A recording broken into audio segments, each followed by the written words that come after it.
August 1941 is a furnace of heat and stillness. The sun bleaches the sky above the Ukrainian village, turning it into a pale, shimmering sheet of metal. The world belongs to 8-year-old Yaremko. His universe is a precise map of sensory perfection. The rough, sun-warmed wood of the fence post under his small hands, the sticky, sweet smell of overripe plums fallen from the tree by the well, the hypnotic drone of countless insects in the tall grass, a sound so constant it becomes the very hum of life itself. He is on a mission of critical importance. Crouched in the dusty earth near the vegetable garden, he observes a fortress, a red anthill, a bustling city of frantic activity. He is a giant, a god in this miniature realm. With a careful blade of grass, he redirects a worker ant carrying a white seed. The ant hesitates, confused, then stubbornly resumes its original path. Yaremko smiles. This is order.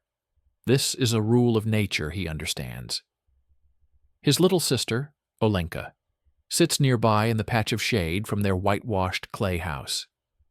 She is talking softly to a rag doll, wiping its face with exaggerated care. Her voice is a steady, comforting murmur, punctuated by occasional serious questions to her silent cloth friend. Their mother, Katya, is a rhythmic presence in the background. Through the open window comes the solid, comforting thump-thump-thump of her kneading dough on the kitchen table. Each impact is a heartbeat for the home. The air is thickening with the promise of bread, a smell so fundamental it feels like the ground beneath their feet. Yaremko's father, Mykola, is not in the distant field today.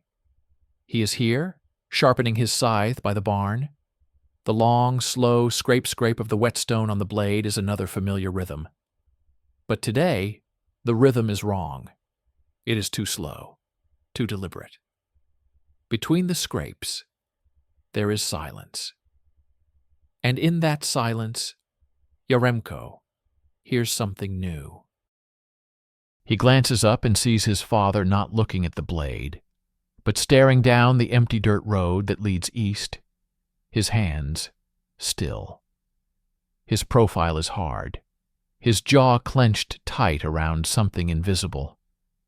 For a brief, unsettling moment, the man looks like a stranger carved from the same worn wood as the barn wall. A fly buzzes violently against the window pane where Katya works. The kneading sound stops abruptly. Yaremko looks and sees his mother's hands, white with flour, now resting motionless on the dough. She too is looking out, not east, but at her husband. The silence between them is a live wire, humming with an unspoken word Yaremko cannot hear. Then a sharp intake of breath from his mother, a tiny sound of compressed air. Her hands suddenly resume kneading, faster now, the thumps becoming hurried, almost frantic. The perfection of the afternoon now has a hairline crack in it. Yaremko feels it in his stomach, a cold little stone of unease. He looks back at his anthill. The ordered lines of workers are now just a chaotic scramble. He has lost his place in the story. Then, the world changes. It starts as a vibration in the earth, a tremor so faint he feels it through the soles of his bare feet before he hears it. The water in the nearby bucket develops a fine, quivering skin of ripples. Olenka goes quiet, her doll frozen halfway to a pretend kiss.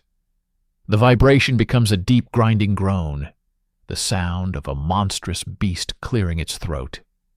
Mykola is on his feet in one fluid, terrifying motion. The scythe is no longer a tool. It is a pole in his white-knuckled fists. From around the bend in the road, the beast reveals itself. Not one, but many. Snub-nosed, gray-green metal trucks, grinding forward on heavy tires. Soldiers sit in the backs, their helmets reflecting the sun in dull, malignant flashes. Their faces are not faces, but pale, anonymous ovals under the steel rims. The lead truck slows as it passes their gate. Everything narrows to a single point. A soldier in the passenger seat turns his head. His eyes are hidden by the shadow of his helmet's brim. But Yaremko feels the scan of his gaze like a physical touch. It moves from the house to the barn, over Katya's frozen form in the window, over Mykola standing like a statue, and finally it lands on the children. It is a look of pure clinical assessment. It measures, categorizes, and dismisses. There is no malice in it. That would be too human. There is nothing in it at all. The truck accelerates, spewing a cloud of thick gray dust. The column rumbles on, the sound fading into a deep, permanent roar in the distance. The silence that rushes back is a vacuum. It sucks all the sound, all the color, all the life from the world.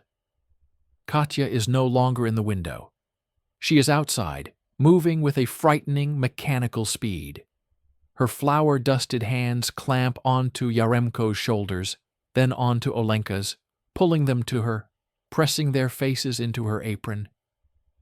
The smell is no longer just bread. It is flour, sweat, and the sharp, metallic scent of her fear. Her heart hammers against Yaremko's ear, a wild, trapped drumbeat. He twists his head just enough to see his father. Mykola has not moved, but the scythe is now pointed downward, its tip driven an inch into the hard-packed earth. He stands there, holding the upright shaft, not as a farmer guarding his land, but as a man planting a grave marker for a life that ended in that passing glance.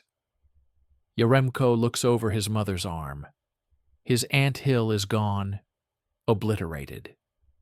A single deep tire track from the truck cuts a brutal, dark scar through the garden soil, right through the center of his tiny, perfect kingdom. The ants are nowhere to be seen, only dust, slowly settling on the ruins. Time became thick and slow like cold honey. The sun still rose and set over the village, but its light was different. It was a flat, gray light that illuminated without warming. The once familiar road was no longer just a path to the neighboring farm.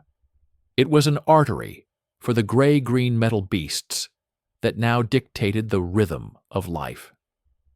Their passage sent everyone indoors, behind locked shutters, waiting for the growl to fade. 3 weeks after the first column, a different kind of vehicle arrived. It was a black sedan, boxy and authoritative, kicking up less dust but commanding more silence. It stopped in the central square, near the old, scarred poplar tree used for announcements. From it emerged 2 men who were not soldiers, but whose presence was more sinister, precisely because they lacked immediate weapons. The first was tall and thin, dressed in a pressed civilian suit that seemed to repel the village dust. He carried a leather briefcase. The second was broader, in a military-style tunic without insignia, holding a clipboard. Their eyes, pale and analytical, swept over the gathered villagers, who had been summoned by a grim-faced elder. The order had been clear. All children between 6 and 12 were to be presented. Katya stood at the edge of the square, her hands gripping Yaremko's and Olenka's shoulders so tightly her knuckles were bone-white. Mykola was gone, taken with other men for a work detail the day before. His absence was a physical void, a missing wall of their house. Katya had scrubbed Yaremko's face raw, combed his blonde hair with wet fingers, dressed him in his only clean shirt, the one reserved for church. She had done the same for Olenka, tying her curls with a faded blue ribbon. It was an instinctive act of presentation, a futile hope, that if they looked proper, they would be invisible. The men worked with chilling bureaucratic efficiency. They did not shout. They spoke in Low German, which the translating policeman rendered into cold, clipped Ukrainian. The children were to form a line. Olenka, trembling, was deemed too young after a glance at the list. A brusque nod sent her back to clutch her mother's legs. Katya's breath hitched, a brief, terrible hope flashing in her eyes. But then the suit-and-tie man's gaze fell on Yaremko. A long, bony finger pointed. This one. Yaremko was pulled from his mother's side by the local policeman, a man they knew, who now would not meet their eyes. He was placed in a line of other boys and girls, their faces pale smudges of confusion and fear. The process began. It was not a medical check. It was an inspection. The man with the clipboard, his fingers thick and impersonal, tilted Yaremko's chin up towards the light. He pushed the boy's hair back from his forehead, examining the hairline. He used a strange, cold metal caliper to measure the width of his skull, the distance between his eyes, the length of his nose. The instruments clicked softly, each click a number in a column. The man's breath smelled of stale sausage and metal. The suited man watched, making occasional notes. His eyes were the worst. They catalogued Yaremko not as a child, but as a specimen. He murmured terms.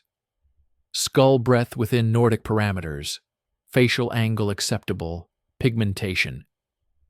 The words were alien, but their intent seeped through like ice water. He forced Yaremko's mouth open, examining his teeth, nodding at their straightness. He then took Yaremko's right hand, spreading the small fingers, scrutinizing the nail beds, the lines of the palm. He compared the shade of Yaremko's wrist to a small laminated color chart he produced from his briefcase. Throughout it all, Yaremko stood paralyzed. He was a puppet made of wood and cold dread. He focused on a single point across the square, the face of his mother. Katya was being held back by two other women, her body straining forward, her mouth a silent screaming "oh." Her eyes were locked on his, pouring every ounce of herself across the distance. He saw her lips form his name, over and over. Yaremko. Yaremko. The inspection concluded. The suited man gave a single, satisfied nod to his colleague. A checkmark was made on the clipboard. A small, numbered cardboard tag was tied with a rough string around Yaremko's wrist. It felt like the tag on a market lamb. "Selected," the translator announced, his voice devoid of all inflection. The word acted like a physical blow. Katya's silent scream broke into a raw, guttural sound that tore the air. "My son, he is my son." She erupted from the women holding her, not towards the Germans, but towards Yaremko. It was a primal, unstoppable charge. Chaos erupted for mere seconds. The policeman moved to intercept her.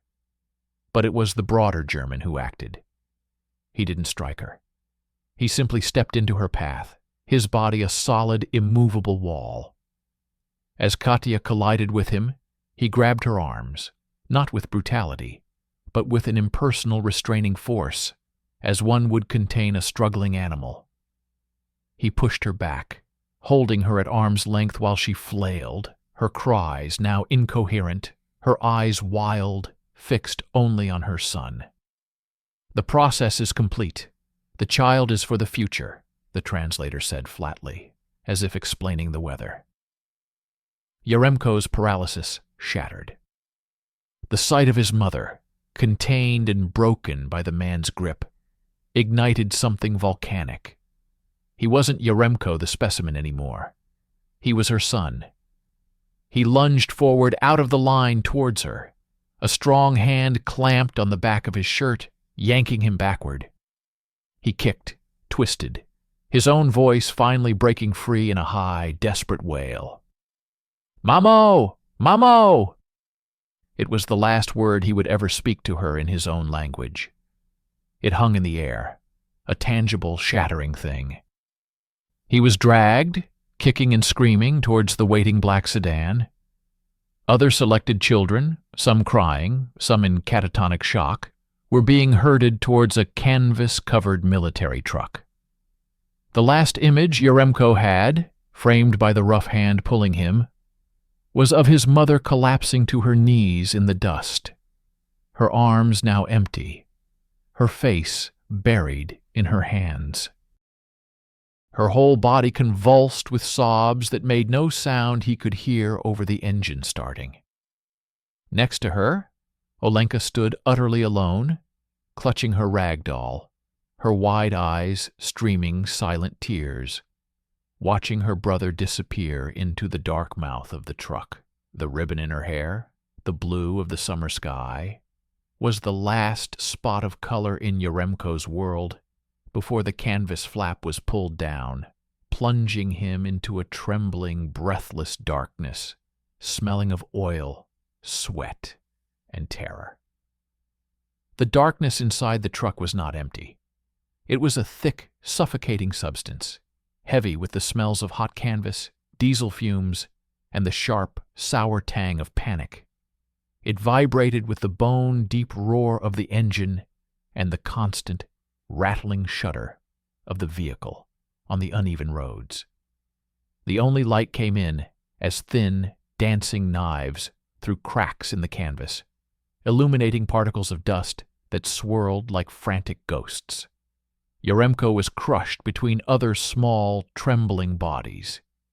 He could not see faces, only feel the shuddering of their breath, the occasional choked sob that was instantly swallowed by the mechanical din.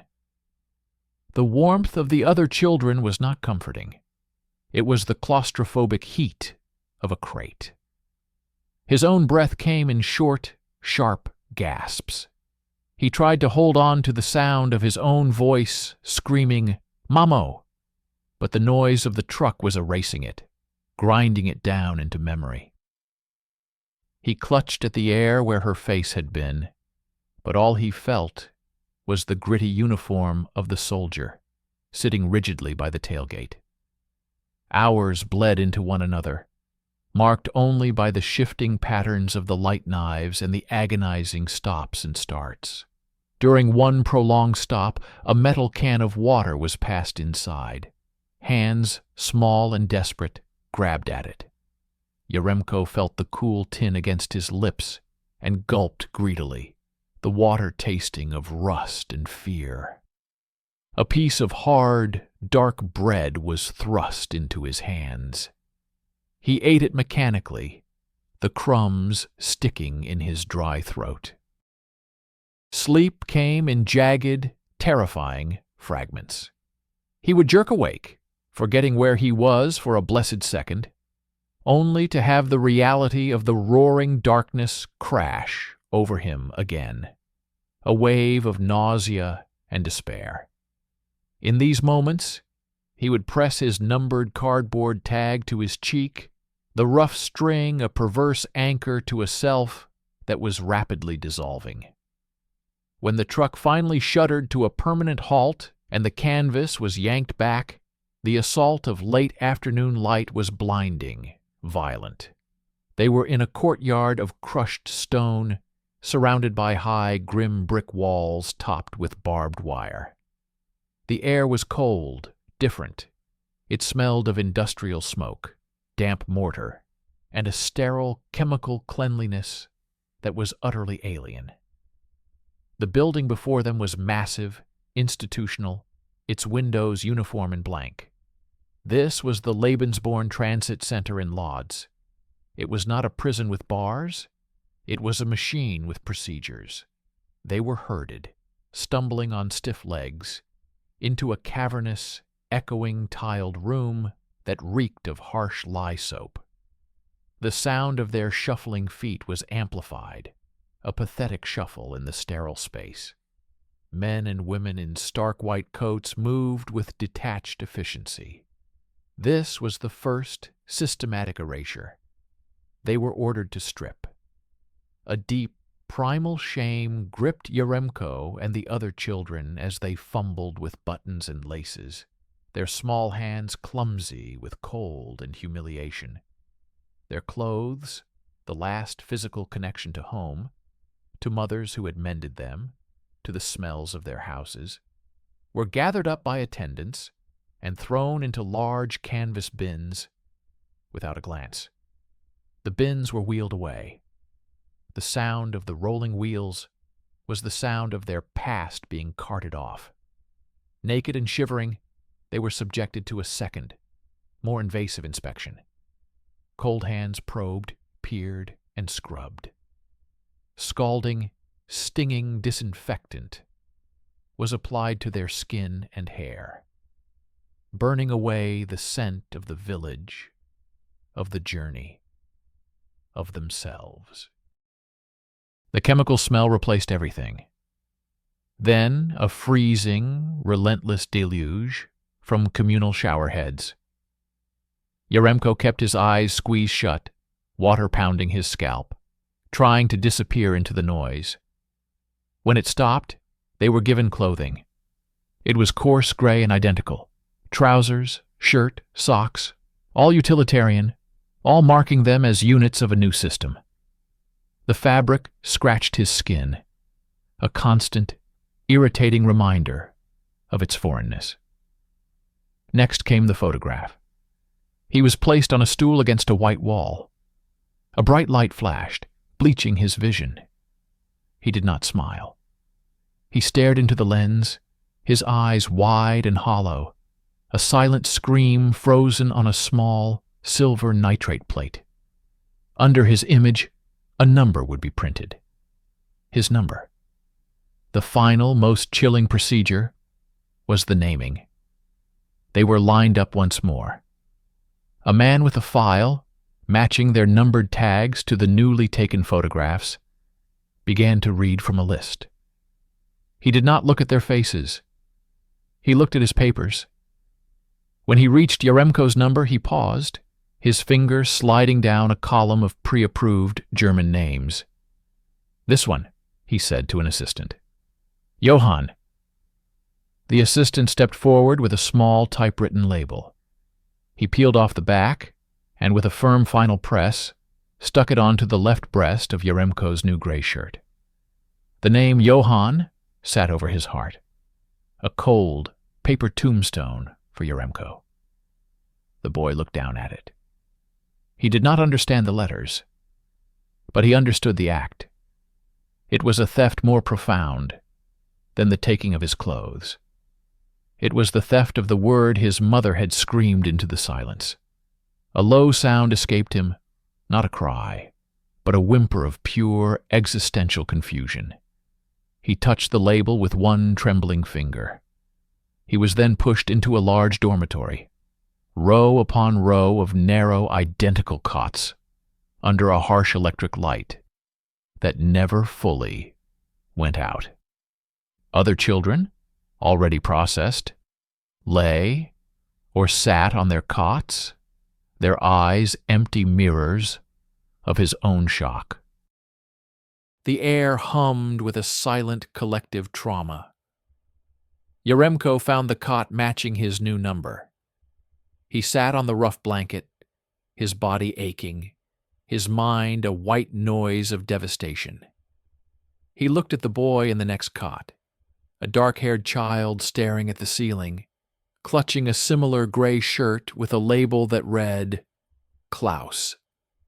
In the suffocating silence of the dormitory, under the watchful eye of a uniformed nurse at the door, Yaremko did something desperate.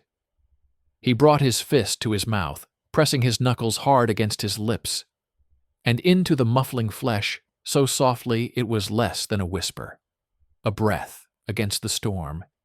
He formed the forbidden word, the true word, the only thing he had left that they had not taken yet, because they did not know it existed.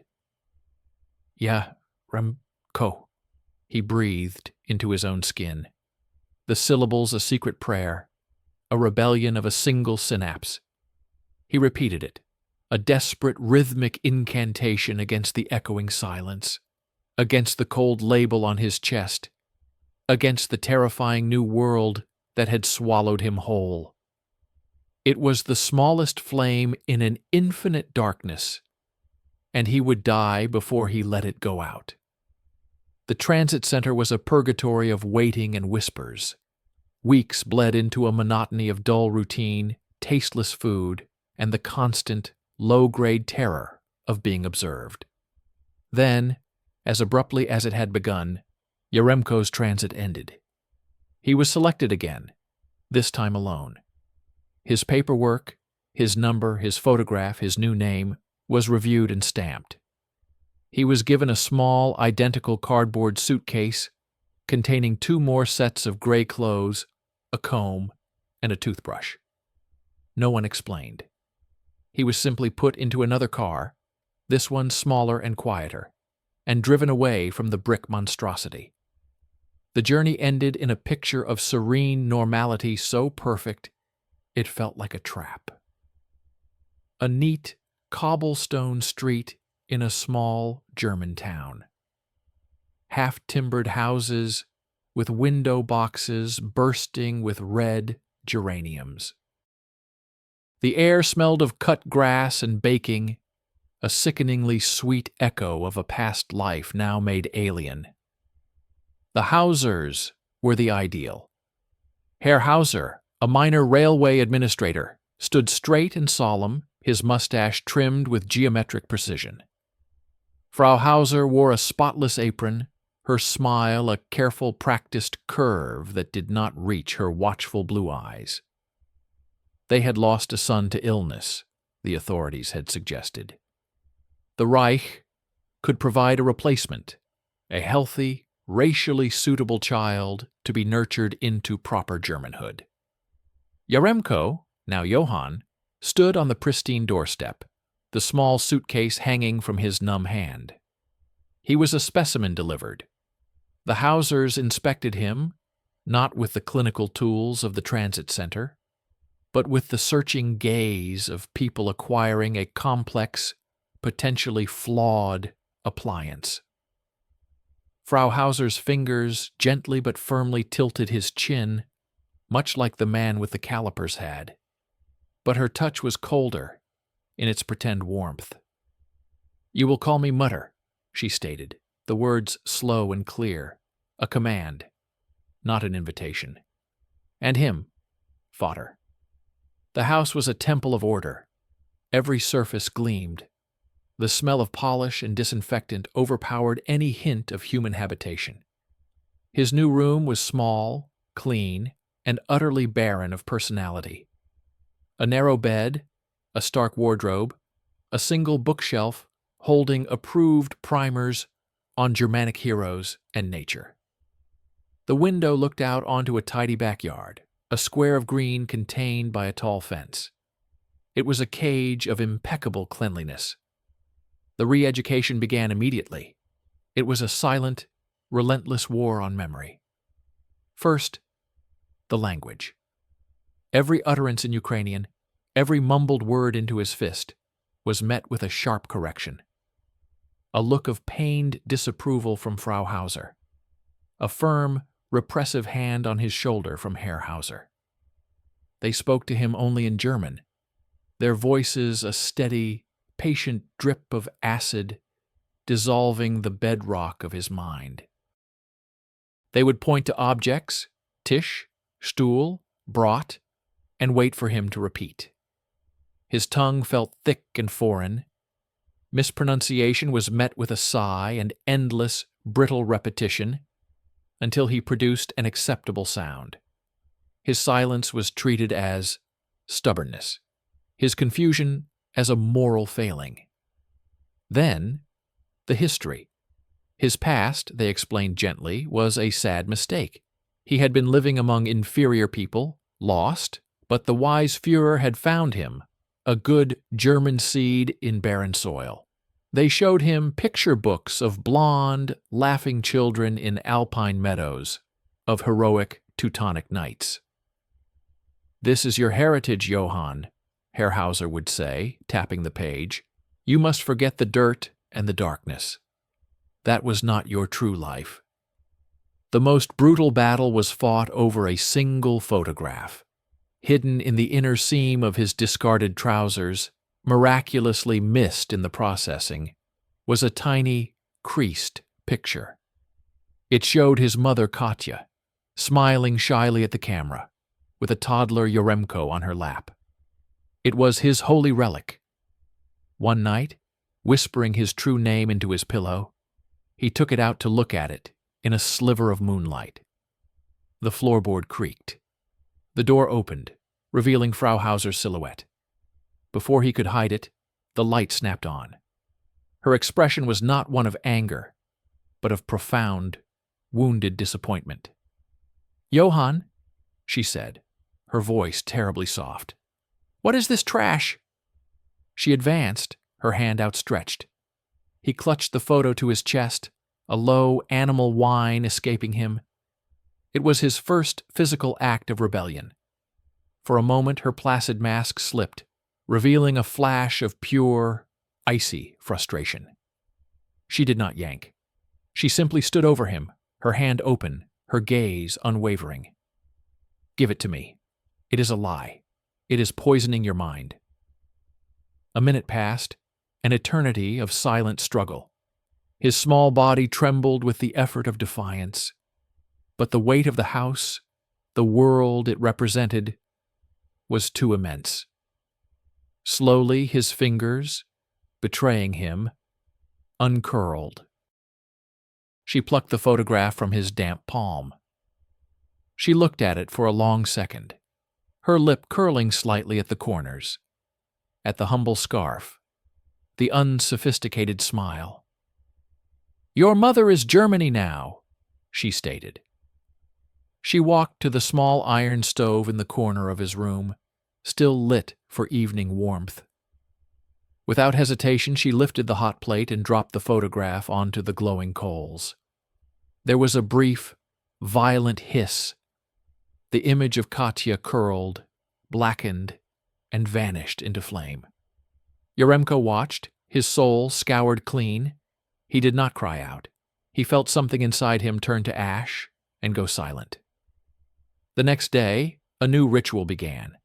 At bedtime, Frau Hauser would stand over him and ask, in her clear, cool voice, "What is your name?" He stared at the ceiling where the shadow of the flame had danced. His mouth was dry. "Johann," he whispered. "Louder. Who are you?" "I am Johann," he said, the name a stone in his throat. "Where are you from?" He paused. The words from the book echoed in his head.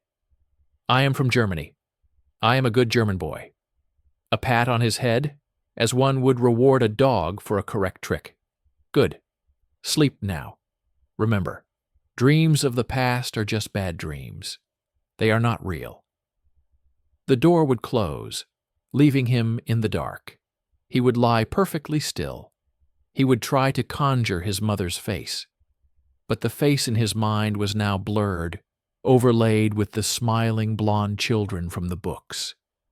He would try to whisper his name, but only the ghost of a syllable would form before dissolving into the oppressive silence of the room. The word Yaremko began to feel like a dream, a story about another boy in another impossible world.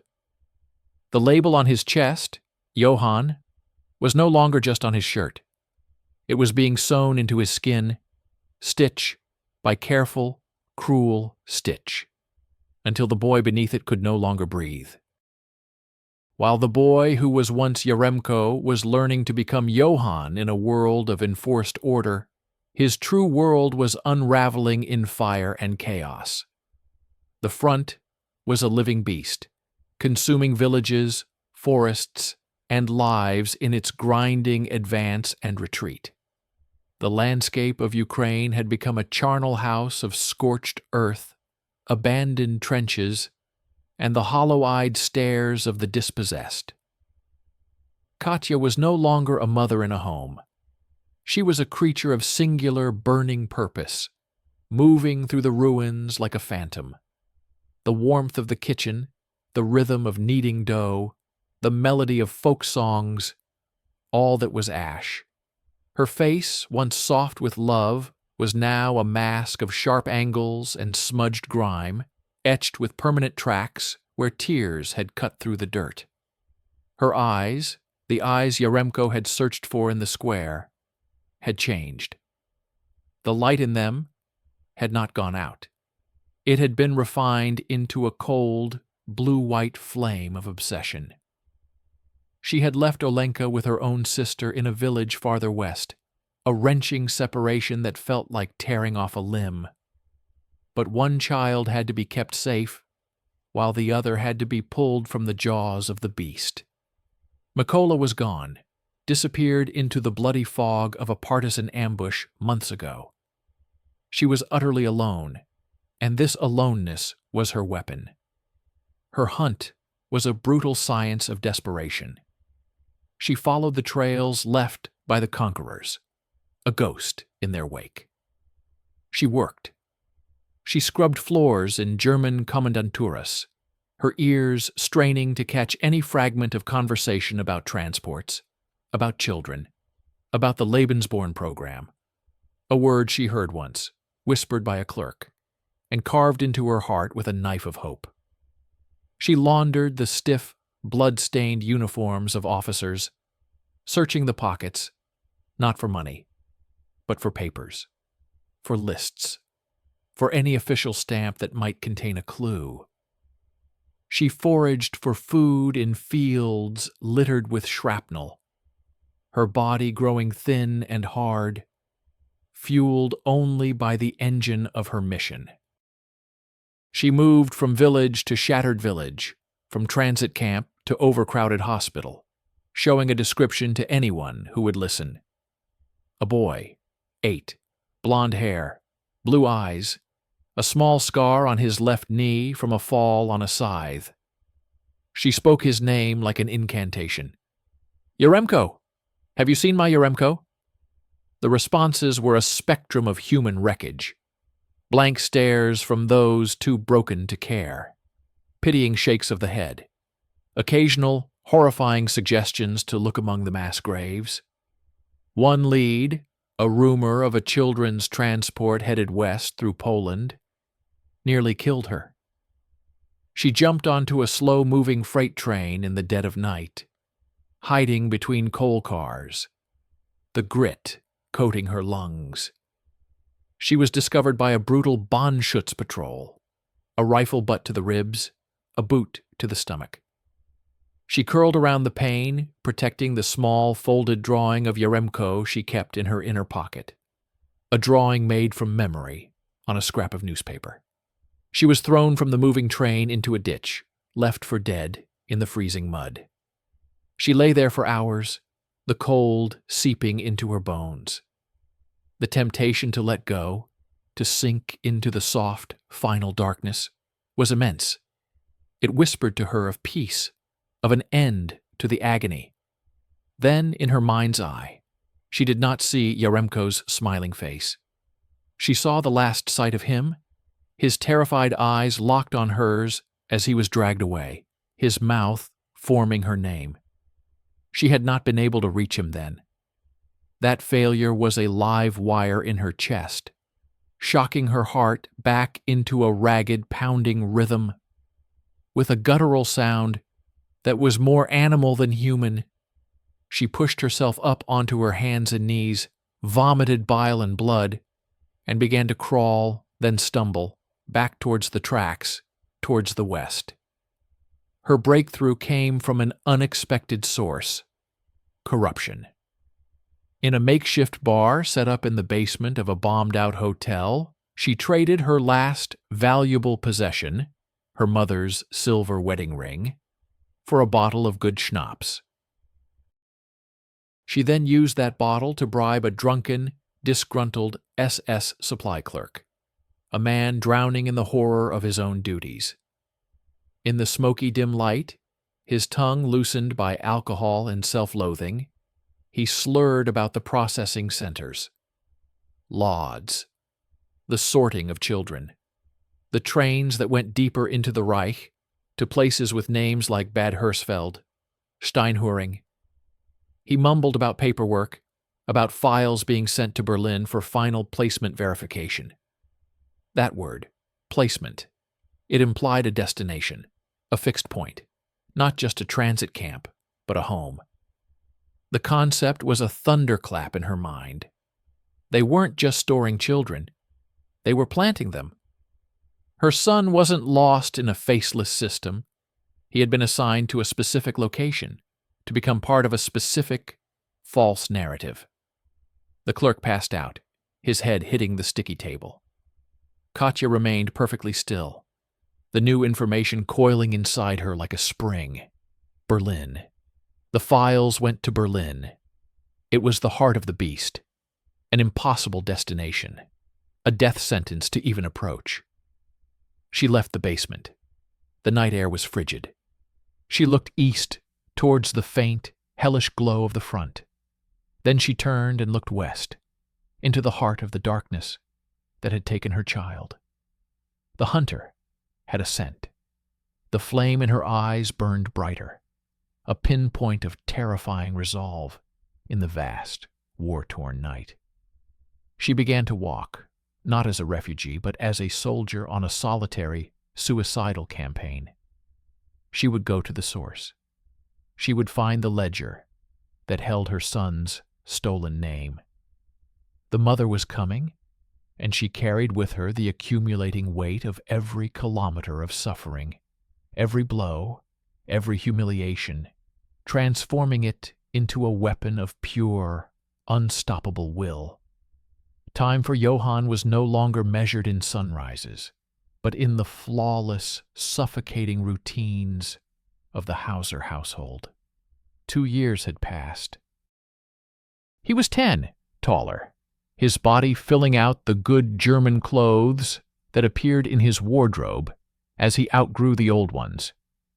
He spoke German with only the faintest, untraceable hesitation, a ghost of an accent that Frau Hauser's sharp ear still tried to correct.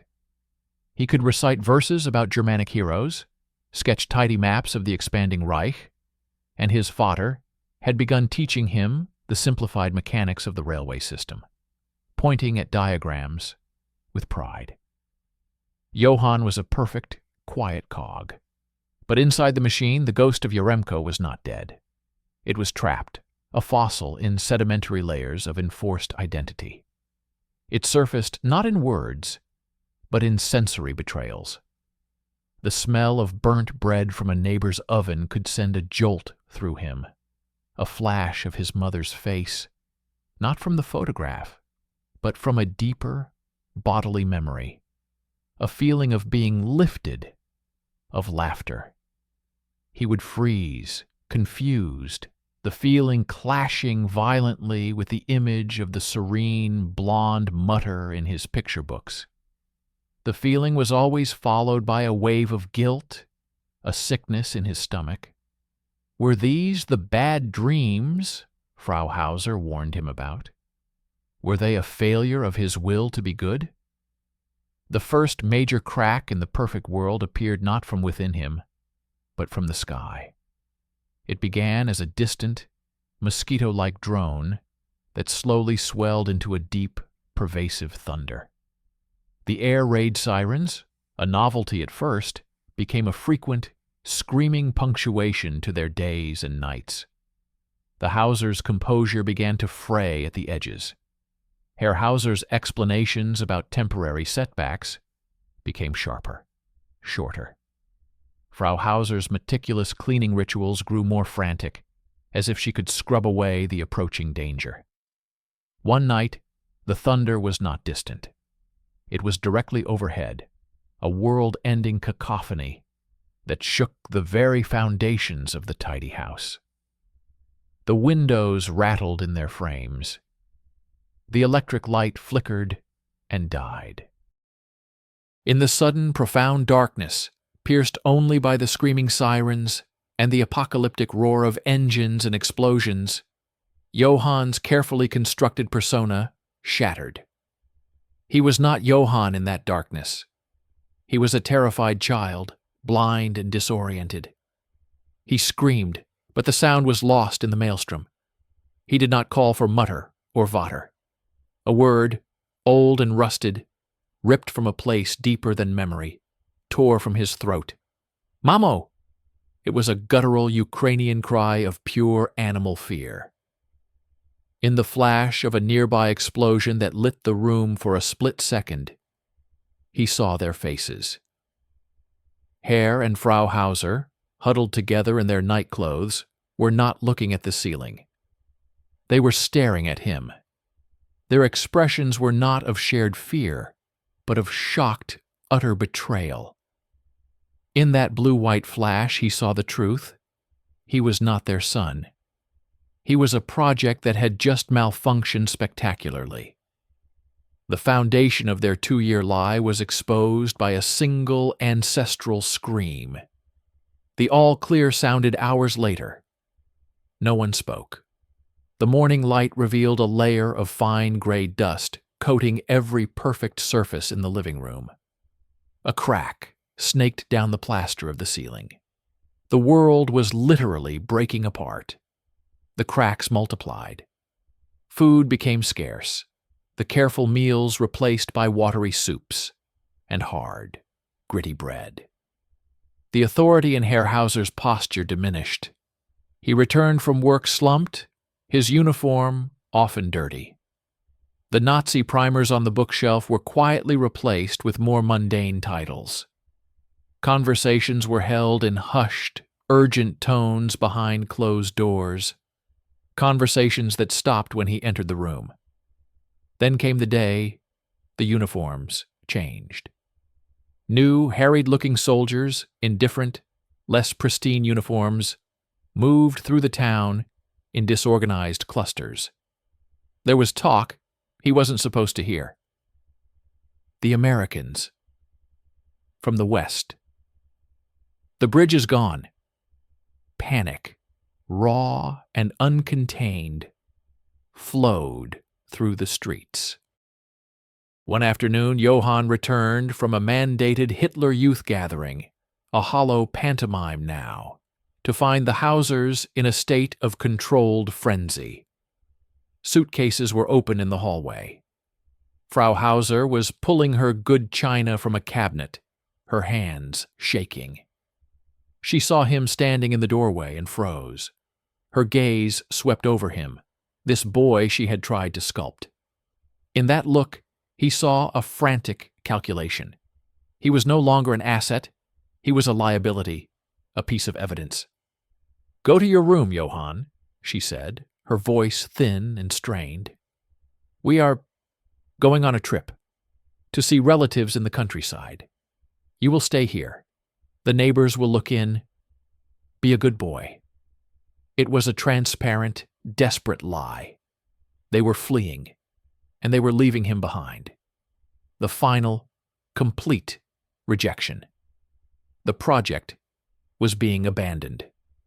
He stood in his barren room, listening to the sounds of their hurried departure, the slam of suitcase latches, the brief, tearful argument, the front door closing with a definitive finality. The house was silent.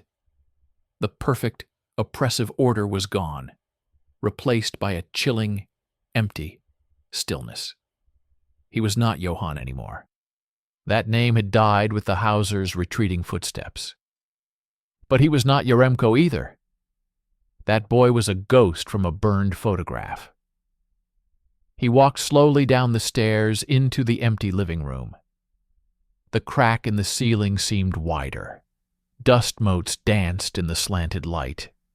He was nothing, a blank page between two torn-out stories.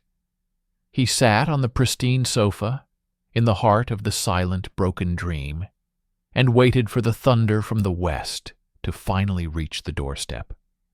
He had no idea who would walk through that door, or what he would say to them. He had no words left at all. The thunder from the west materialized not as bombs, but as the grinding tread of tan-colored tanks and the cautious, weary footsteps of American soldiers. Their arrival was not a battle. It was an occupation of a ghost town. Johann watched from the Hauser's pristine window as the strange men in loose uniforms moved with a relaxed, confident lethality that was utterly different from the rigid Germans. They chewed gum, smoked cigarettes, and spoke in a sharp, alien tongue. The house was searched. A young soldier with kind eyes and a rifle found Johann curled in a corner of the sofa, a statue of silent shock. The soldier's words were gibberish, but his tone was gentle. He offered a piece of chocolate wrapped in thin foil. Johann stared at it, this strange, foreign object, and made no move to take it. The act of kindness was as incomprehensible as the violence that had preceded it. He was taken, along with other lost children and displaced persons, to a makeshift camp established in a former school on the outskirts of town. The displaced persons camp was a chaotic, bustling antonym to the Lebensborn Center. There was no sterile order here, only a desperate, noisy scramble for survival and information. Lines for watery soup, lines for coarse blankets, lines for registration. The air smelled of unwashed bodies, boiled cabbage, and the sweet, cloying scent of American disinfectant. Johann was processed by weary but sympathetic officials from something called the United Nations Relief and Rehabilitation Administration. They asked questions in halting German. He answered in monotone. Name? Johann Hauser. Parents? Missing. Nationality? He hesitated. German. The official, a woman with tired eyes, looked at his papers, then at his face, a deep frown line appearing between her brows. She stamped a form and gave him a new, different kind of tag. He was DP-1147.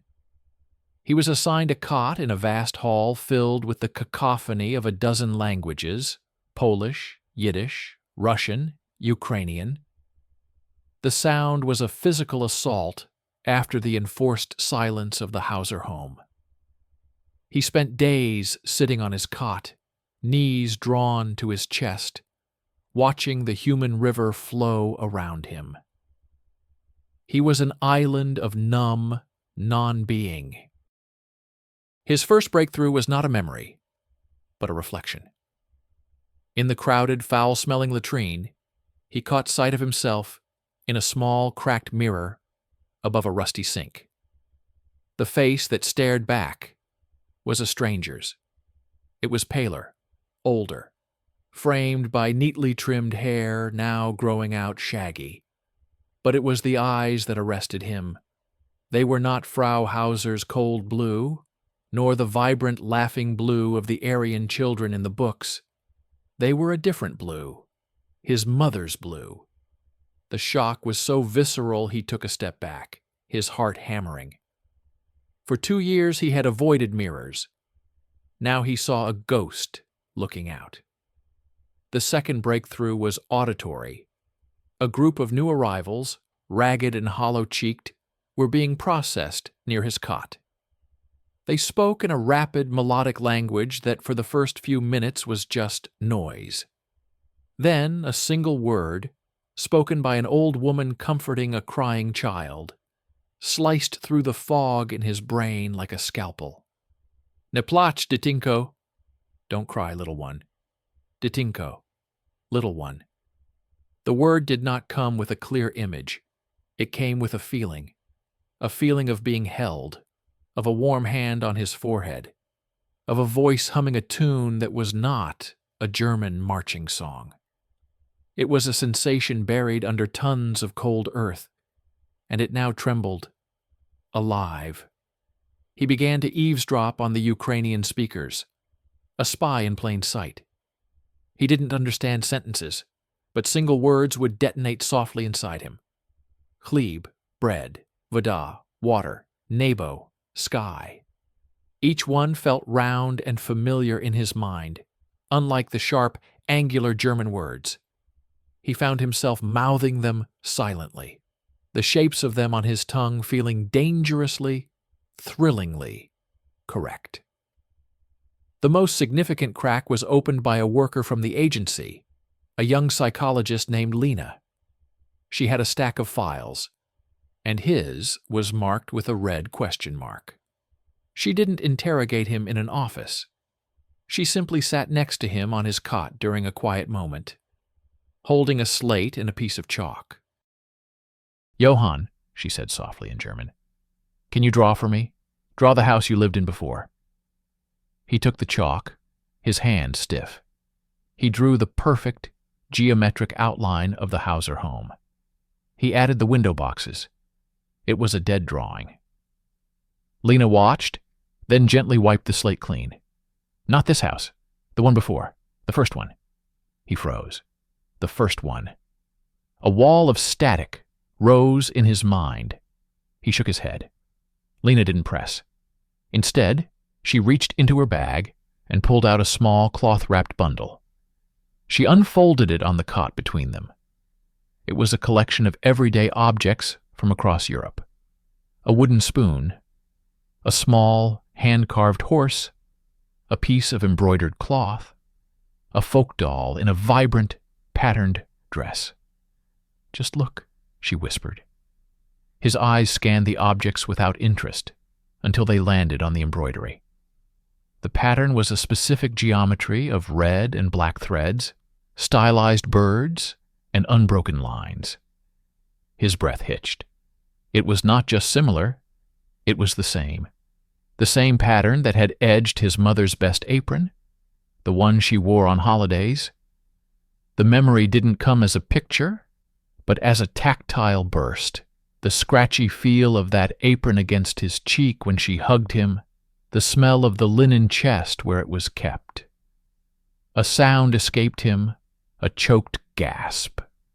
He reached out a trembling finger and touched the embroidered cloth. Lena's voice was barely audible. "What is it, Johann?" The words were trapped, tangled between two languages. He opened his mouth. German words formed and died. The Ukrainian word was there, on the tip of a tongue that had forgotten it. It burst out, not as a word, but as a confused hybrid sob. "Ma'am, apron, Vyshyvanka." He didn't know what he'd said, but Lena heard it. She heard the Slavic root buried in the German. She saw the tectonic shift in his eyes, the sudden, terrifying welling up of an ocean of suppressed grief. She carefully folded the cloth and placed it in his hand, closing his fingers around it. "Hold on to that," she said, her own eyes bright. "That is yours. No one can take that." That night, for the first time in years, he dreamed in color. Not the pristine blues and whites of the propaganda, but the gold of wheat, the deep green of sunflowers, the vibrant red of embroidery. And in the dream, a voice, his own voice, small and clear, called not into a void, but to a specific person, whose face was still blurred, but whose presence was as real as the rough cloth clenched in his sleeping fist. The maze of his identity had found its first true echo. The way back was not a path, but a fracture, and through it, light was beginning to bleed. The cloth fragment became a holy relic. Johann held it constantly, his fingers tracing the raised threads of the embroidery, each pass wearing down the barrier in his mind. The Ukrainian words Lena had begun to teach him, simple nouns, greetings, were no longer just sounds. They were keys fitting into rusted locks: mama, dim, sansa, mother, home, son.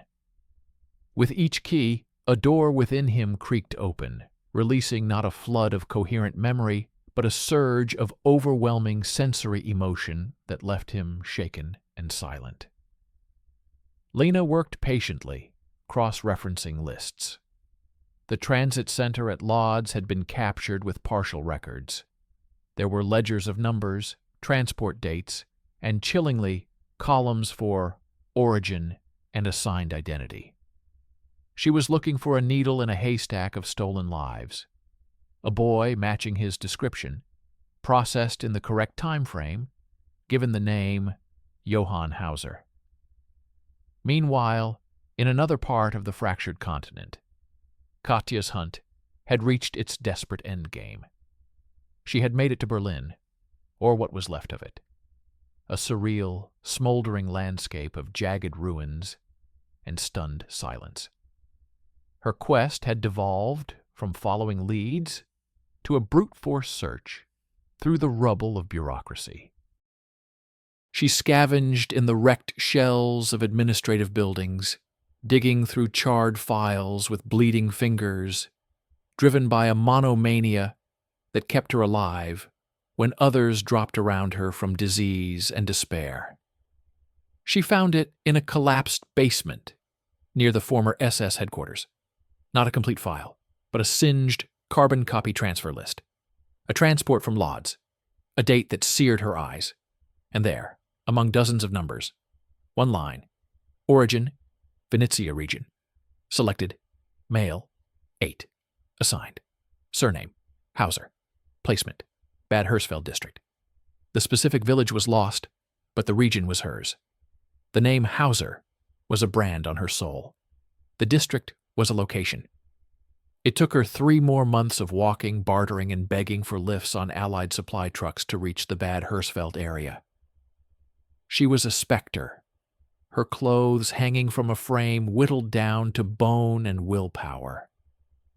She went from village to village, town to town, showing her crumpled, water-stained drawing to anyone who would look, repeating the name Hauser like a curse and a prayer.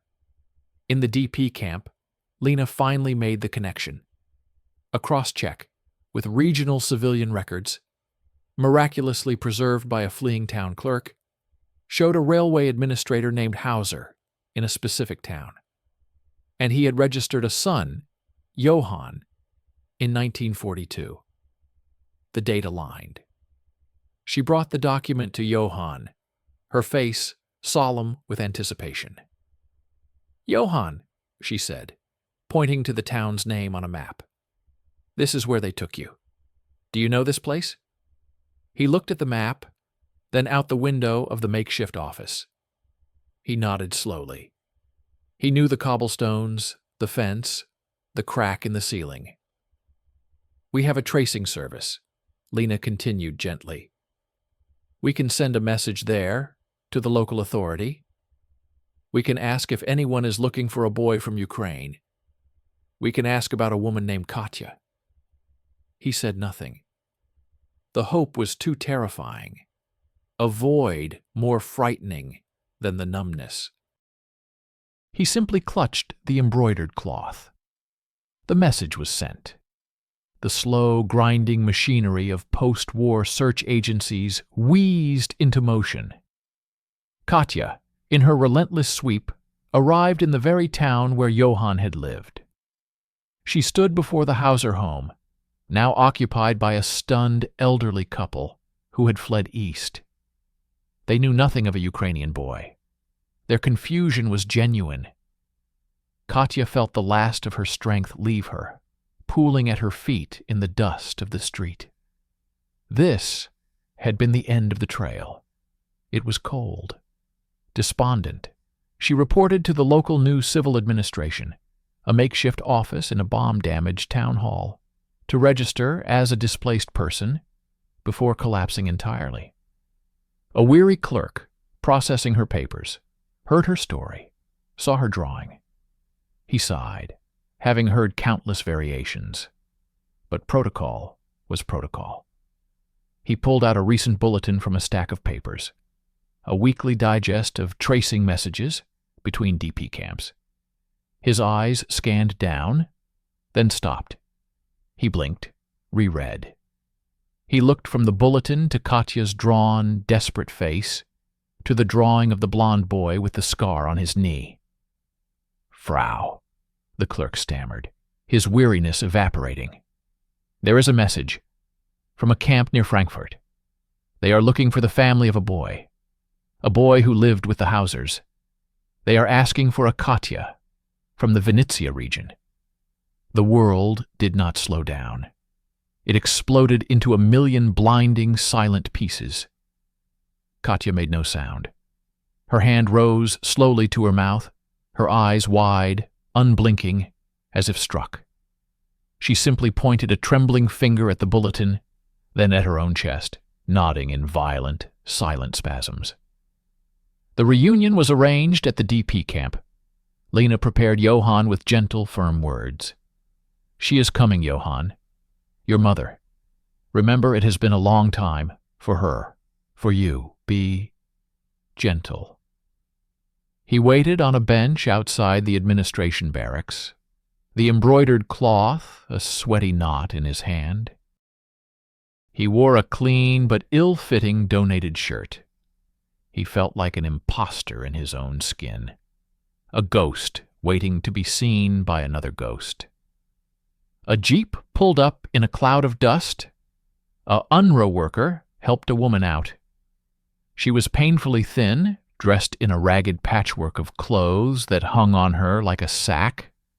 Her hair was streaked with gray, pulled back harshly from a face that was a road map of unspeakable hardship. This was not the mother from the photograph. That mother was soft, smiling, a memory from a dead world. This woman was a hardened artifact of war, her eyes cavernous, burning with a feverish intensity. Katya's gaze swept the compound and locked onto the boy on the bench. Her body went rigid. She took a step forward, then another, her movements jerky, as if her limbs had forgotten how to function. She stopped a few feet from him, her eyes drinking in every detail. The shape of his nose, the set of his eyes, the faint, pale line on his left knee visible through his short trousers. Johann looked up. He saw a stranger, a worn, desperate woman whose face held no familiar warmth, only a staggering, terrifying depth of need. The fairy tale reunion his buried heart had secretly hoped for, the running, the embrace, the instant knowing, did not materialize. A vast, uncrossable gulf of silence and stolen years lay between them. Katya's lips trembled. She tried to form his name, the name she had screamed into 1,000 silences. It came out as a cracked, broken whisper, barely audible. Yaremko? The sound of his true name, spoken aloud by another human being for the first time in over 3 years, did not bring clarity. It brought a tsunami of conflicting realities. Johann flinched, confused. Yaremko stirred, aching. He stared at her, his face a mask of profound and total confusion. He did not rise. He did not run to her. A single silent tear escaped Katya's eye, carving a clean path through the grime on her cheek. It was a tear not of joy, but of devastating understanding. She saw the stranger in her son's eyes. She saw the void where her child had been. Slowly, painfully, Johann stood up. He took a small, uncertain step towards her. He opened his hand, revealing the crumpled, soiled piece of embroidered cloth. He held it out to her, a silent offering, a piece of evidence from a crime scene. Katya's eyes fell to the cloth. A small, choked sound escaped her. She recognized the pattern from her own hands, from her own mother's hands. Her gaze flicked back to his, searching for a bridge. He opened his mouth. German words, English words, Ukrainian words collided and died in his throat. All that emerged, after a lifetime of silence, was a raw, tentative, and utterly lost syllable. A question, a plea, a beginning. Ma? The word hung in the air between them, fragile as a spun thread. It was not a statement. It was the first trembling step on a new, unimaginably long road, the road back from being Johann, towards becoming Yaremko again. Katya did not rush forward. She simply nodded, her eyes never leaving his, and took one small, answering step into the gulf. The journey home, for both of them, started in that impossible, silent space.